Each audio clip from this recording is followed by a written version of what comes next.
주일날은 마지막 설교입니다. 수요일날 한 번 더 하면 이제 저는 자유인이 됩니다.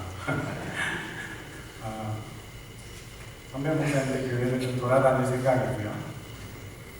하도 미국에서 10년 이와와서 10년 살면서 오라는 데 못 가고 그래서 선배 목사님들한테 죄송하기도 해서 선배 목사님들 교회를 조금은 다녀야 될 것 같고요.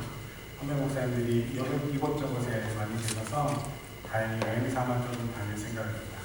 제가 여기 아까 촬영할 때 앉아서 첫 설교가 뭐였지? 이렇게 생각해 봤더니 제 첫 설교를 기억하시는 분이 계십니까? 제 첫 설교는 고 박규상 장로님 장례회였습니다. 제가 부임하기도 전에 주일날 인사하기도 전에 주일날 와서 인사하기도 전에 김일영 목사님, 담임 목사님이 떠나셨는데 저한테 전화가 왔어요. 부임 인사도 아닌데 진짜 미안한데 장례 얘기를 좀 들려줬으면 좋겠어. 그래서 제가 사실은 누군지도 모르고 와서 장례를 설교를 했던 기억이 있습니다. 근데 왔더니 저랑 같이 박사학위 받은 친구, 이모, 뭐라고 해야 되지? 이모 할머니, 이모 할아버지가 되시는 거죠. 그래서 다행히 유족 중에 제가 마음이 좀 편한 분이 있어서 그분을 보고 이렇게 설교했던 기억이 있습니다. 그리고 나서 4년의 시간이 지났고 이제 마지막 설교를 하게 됐습니다. 여러분 어디나 언제나 처음이 있으면 마지막이 있고 만남이 있으면 헤어짐이 있습니다. 그냥 서로 주어진 곳에서 하나님이 주신 사역들을 감사하면서 최선을 다해서 서로 기도하면서 지내는 것이 하나님이 또 오라는 우리에게 주시는 그런 뜻인 줄로 믿습니다. 저를 위해서 기도해 주시고 제 아내 김현희 목사를 위해서도 기도해 주시고 또 제가 여러분을 위해서도 기도하면서 하나님 안에서 한 형제 자매요 동역하는 관계라는 것을 우리가 그렇게 마음으로 느끼고 살아갔으면 좋겠습니다. 1955년부터 56년 동안 미국의 시카고 선타임즈라는 일간지에 인생 상담이라는 칼럼을 연재해온 앤 랜더스라는 분이 계십니다. 56년 동안 이걸 연재를 하셨어요. 56년의 세월 동안 독자들이 자신의 고민을 편지를 보내면 그 편지에 답을 해서 다시 일간지에 실어두는 형식으로 56년 동안 그 칼럼을 진행했던 분의 얘기가 있습니다. 하루에 수천 통의 편지가 왔기 때문에 그 편지를 분류하는 데만 8명의 조수가 있을 정도로 인기가 많았던 그런 코너였습니다. 수십 년 동안 셀 수 없는 편지가 왔는데 그 편지를 아우르는 큰 주제를 한 단어로 표현하면 두려움이라는 단어로 표현할 수 있다라고 그분이 얘기했습니다.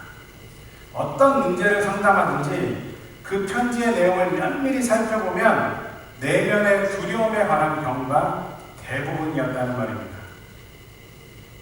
사랑하는 마음속의 교회 여러분, 주님 안에서 평안하십시오. 마음 놓으시길 바랍니다. 하나님께 맡기십시오. 이런 얘기는 참 많이 들었는데 마음대로 되지 않습니다. 문제가 생기면 인간입니다.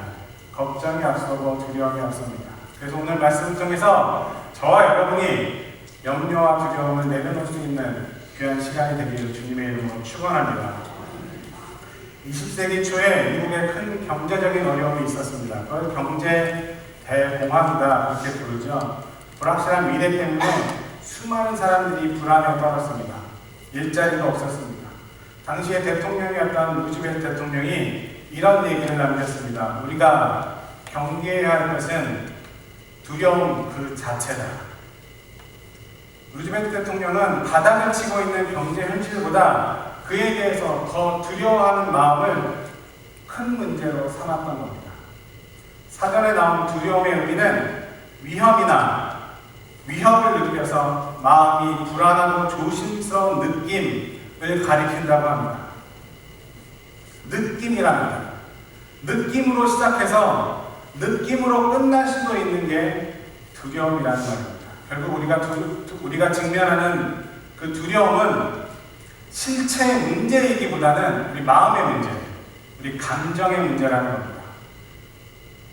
오늘 본문 말씀에 거인 골리앗을 앞세운 블레셋이 이스라엘을 공격하고자 에베스탄 반 담밈이라는 곳에 진을 치고 있었습니다.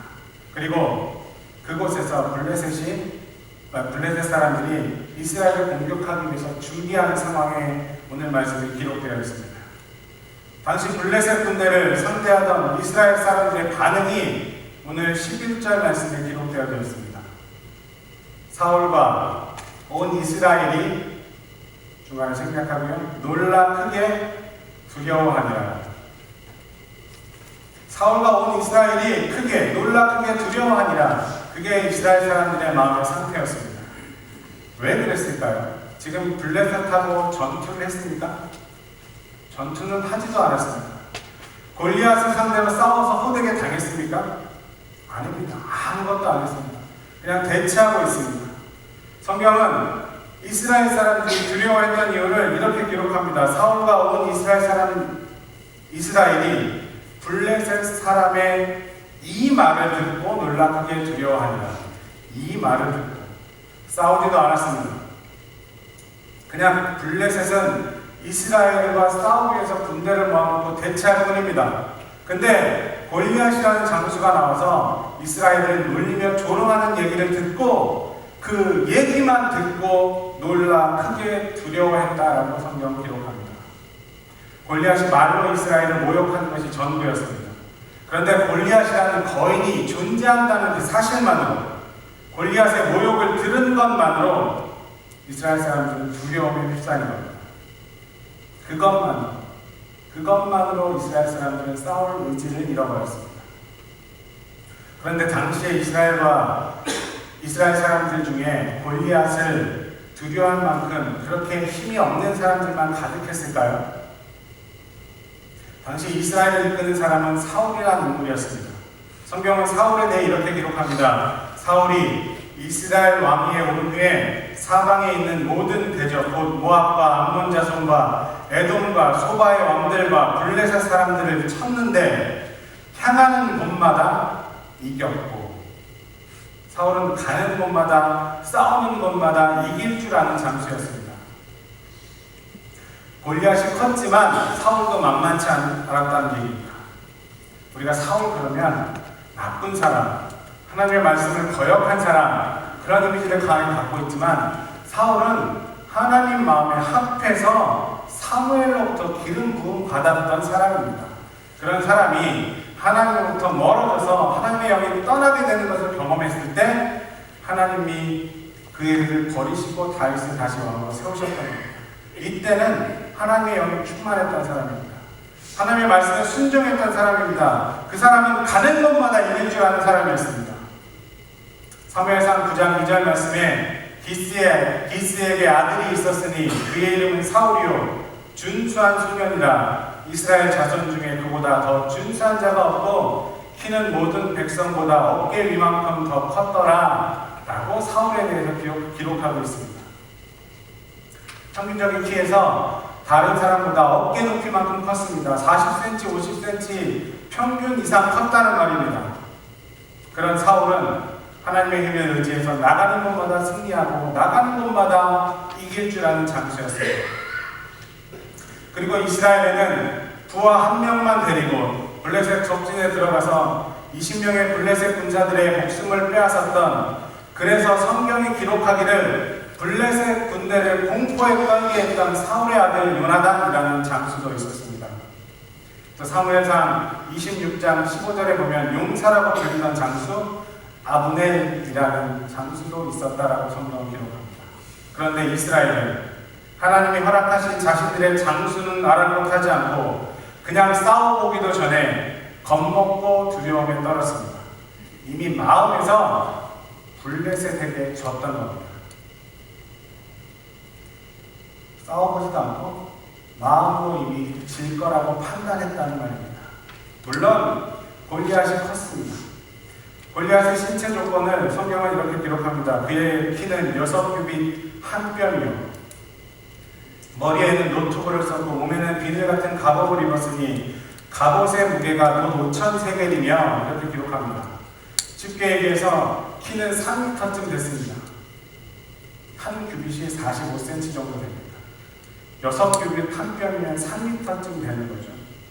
5,000세겔의 갑옷의 무게는 57kg 정도 됩니다. 아무리 덩치 좋은 사람이라고 할지라도 57kg의 갑옷을 입고 제대로 활동을 할 수 있었겠습니까? 정말 거인이었을 겁니다. 정말 엄청난 힘이 있는 사람이었을 겁니다.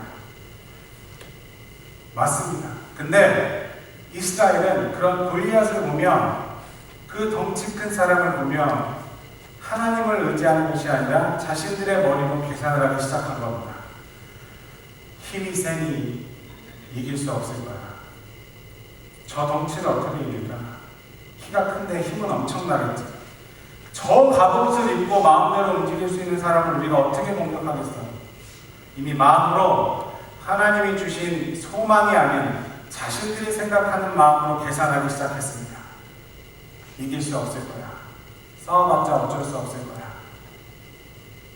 그 생각이 싸우기도 전에 마음을 내려놓게 만들었습니다. 이미 마음에서 진 겁니다. 사실 옛날에도 이스라엘 사람들은 키 작은 것에 대해서 컴플렉스가 있었던 것 같습니다. 오래전 이스라엘 사람들이 애굽을 탈출해서 가나안 땅을 향해 가고 있을 때 가데스 바다에서 정탐꾼 12명을 가나안 땅에 정탐 보냅니다. 그 12명이 정탐을 하고 돌아와서 보고합니다. 그 중에 10명이 뭐라고 얘기했죠? 돌아와서 그 덩치 큰 아낙 자손들을 보고 자신들을 메뚜기 같다라고 자신들을 스스로 격화시켜서 얘기했습니다. 그런데 가만히 생각해보면 하나님은 키 큰 가나안 족속, 아낙 자손의 편을 드셨던 것이 아니라 키 작은 이스라엘 백성들을 택하시고 그들을 축복하셨습니다. 구약 성경은 키 작은 이스라엘 민족이 키 큰 백성들을 정복해간 역사입니다. 하나님은 그들을 택하셨습니다. 이미 자신들을 택하셔서 자신들을 사용하셨고 자신들에게 복 주셔서 자신들의 살기를 마련하셨다는 사실은 까맣게 잊어버렸습니다. 그런데 그 12명 중에 2명, 여호수아와 갈렙은 달랐습니다. 똑같은 것을 보고 와서 하는 말이 달랐다는 말입니다. 거의 아낙 자손들을 그들 여호수아 갈렙은 뭐라고 표현했죠? 그들은 우리의 밥이다, 우리의 먹이다 라고 표현했습니다. 보는 눈이 달랐고 듣는 소리가 달랐다는 말입니다. 그들은 하나님이 그들에게 들려주시는 음성에 귀 기울일 수 있었고 하나님이 그들에게 주신 소망의 약속을 붙잡을 수 있었습니다. 그래서 우리는 아직도 그들을 믿음의 사람이라고 기억합니다. 그들은 하나님을 믿고 신뢰할 수 있었습니다. 약속의 땅을 주신다는 것을 마음속으로 믿었다는 말입니다. 그 약속을 믿고 자신들에게 오는 두려움을 떨쳐버릴 수 있었다는 말입니다. 그 후에 12명의 정탐꾼들은 어떻게 됐습니까? 10명의 정탐꾼은 스스로를 메뚜기 같다라고 얘기했던 그 10명의 정탐꾼들은 그들의 말대로 메뚜기처럼 하나님의 역사에서 소리소문 없이 사라졌습니다. 우리는 아무도 그들이 어떻게 됐는지, 그리고 성경 속에서 그들의 이름은 기록되어 있지 않습니다. 그들은 메뚜기처럼 광야만 떠돌다가 그들의 삶을 광야에서 끝마쳐야 했습니다. 그러나 하나님을 신뢰했던 여호수아와 갈렙은 이스라엘을 이끌어 가시는 하나님 역사의 중심에 설 수 있었습니다. 그들은 하나님의 땅 가나안을 밟았습니다. 여러분, 우리가 무턱대고 아무런 준비도 없이 땀 흘림 없이 목적을 이룰 수 있다고 생각하면 그것은 공상입니다. 착각입니다. 하지만 하나님 안에서 하나님이 주신 소망을 붙잡고 준비해 나가면서 하나님의 소망에 확신에 차 있어서 그 일을 해야겠다는 그 명분을 가지고 하나님께 기도하며 하나님이 나와 함께 하시고 하나님이 내 편이시라는 그 사실을 믿음으로 나아간다면 우리는 어떤 것이라도 맞닥뜨릴 수 있는 용기를 가질 수 있어야 합니다. 내 머리의 계산보다 하나님의 계획이 앞설 수 있어야 한다는 말입니다. 하나님께서는 이스라엘을 광야에서 훈련시키셨습니다. 수많은 고난을 경험케 하셨습니다. 그런데 그 광야 생활 동안에 하나님은 수많은 기적도 경험시키셨습니다. 맞습니까? 하나님은 그 기적들을 경험시키시면서 이스라엘 백성들에게 비전을 심어주셨다는 말입니다. 소망을 심어주셨다는 말입니다. 가나안 땅에 갈 수 있다는 그 소망의 마음을 그들에게 심어주셨습니다. 그 소망을 믿은 사람들은 그 땅을 밟았습니다.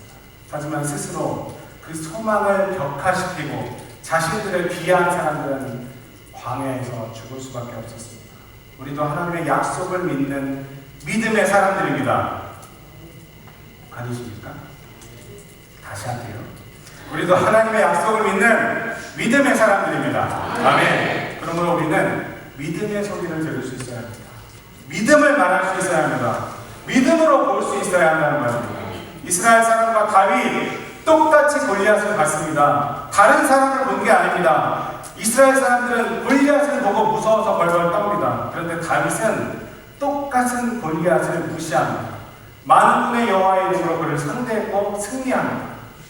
그게 하나님의 능력이고 소망의 역사하십니다.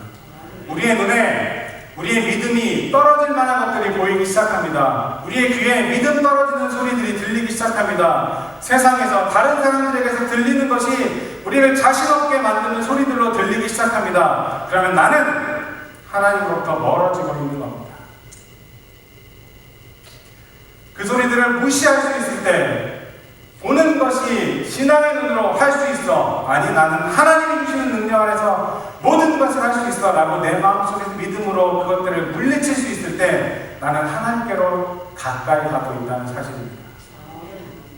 우리의 귀에 자신 없게 하는 소리들이 들리기 시작합니다. 믿음이 떨어지는 소리들이 들리기 시작하면 두려움이 앞서기 시작합니다. 두려움이 우리의 마음을 지배하기 시작합니다. 그 두려움이 우리의 믿음을 이긴다는 말입니다. 여러분, 그때 잘못됐구나 깨달을 수 있어야 합니다. 걱정과 두려움이 앞서기 시작하면 내 믿음이 어디 갔지 생각해 봐야 합니다.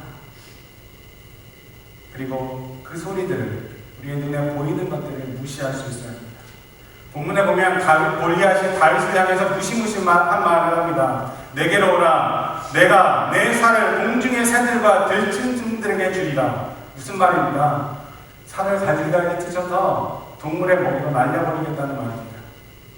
다윗은 무시합니다. 그 잔인한 말을 무시합니다. 두려워하지 않습니다. 오히려 하나님 말씀에 의지해서 골리앗 앞에 나갔다고 성경은 기록합니다. 다윗은 골리앗을 하는 말을 들은 것이 아니라 하나님께서 자신과 함께 하실 것을 믿었습니다. 다른 말로 얘기하면 싸움하기 전에 생각에서 하나님이 주시는 생각으로 인해서 다윗이 이미 이겼다는 말입니다. 영국의 옥스퍼드 대학의 신경과학자 알렉산더 플럭하우스라는 분이 이런 연구를 했습니다. 거절에 대한 두려움이, 거절에 대한 실제적인 두려움이, 거절에 대한 두려움, 거절 당하지 않았는데 거절 당할 거라는 두려움이 실제 거절 당하는 것보다 더 두렵다라는 사실을 연구로 발표했습니다. 사람에게 실패에 대한 두려움, 걱정, 실패 그 자체보다 불안함, 두려움이 더 우리에게 공포심을 가져다 준다는 말입니다. 거절 당하지 않았는데 거절 당할 것 같은 마음이 우리에게 더 공포스럽다는 말입니다. 우리는 우리 인생을 살아가면서 한 번도 가지 않은 길을 가야 할 때가 많습니다. 연세가 많이 드신 분들이 70 사셨는데 똑같은 길을 가십니까? 45이 됐는데 똑같은 길을 갑니까? 가는 때마다 내년에도 선택해야 하고 앞으로도 선택해야 하고 20년 후에라도 선택해야 되는 모르는 길을 가야 하는 것이 우리의 인생입니다. 한 번도 가보지 않은 길을 가야 할 때, 중요한 선택의 기로에 서 있을 때, 갑작스럽게 엄청난 일을 만났을 때 우리는 두려움에 사로잡힙니다. 그러나 지나치게 두려워하는 것은 복잡한 상황을 초래합니다. 우리의 믿음이 두려움을 이길 수 없기 때문입니다. 하나님께서 우리에게 명령하시면서 약속하셨습니다. 이사야서 41장 10절 말씀에 우리가 너무나 잘 아는 말씀이 있습니다. 두려워하지 말라. 내가 너와 함께하리라. 아멘. 두려워하지 말라. 내가 너와 함께하리라 라고 이미 약속하셨고 명령하셨습니다. 우리는 두려움보다 크신 하나님을 신뢰할 수 있어야 합니다. 우리의 인생도 전투라고 얘기하잖아요. 영적으로 육적으로 전투하는 겁니다. 치열하게 싸우면서 살아간다고 그렇게 얘기하잖아요. 그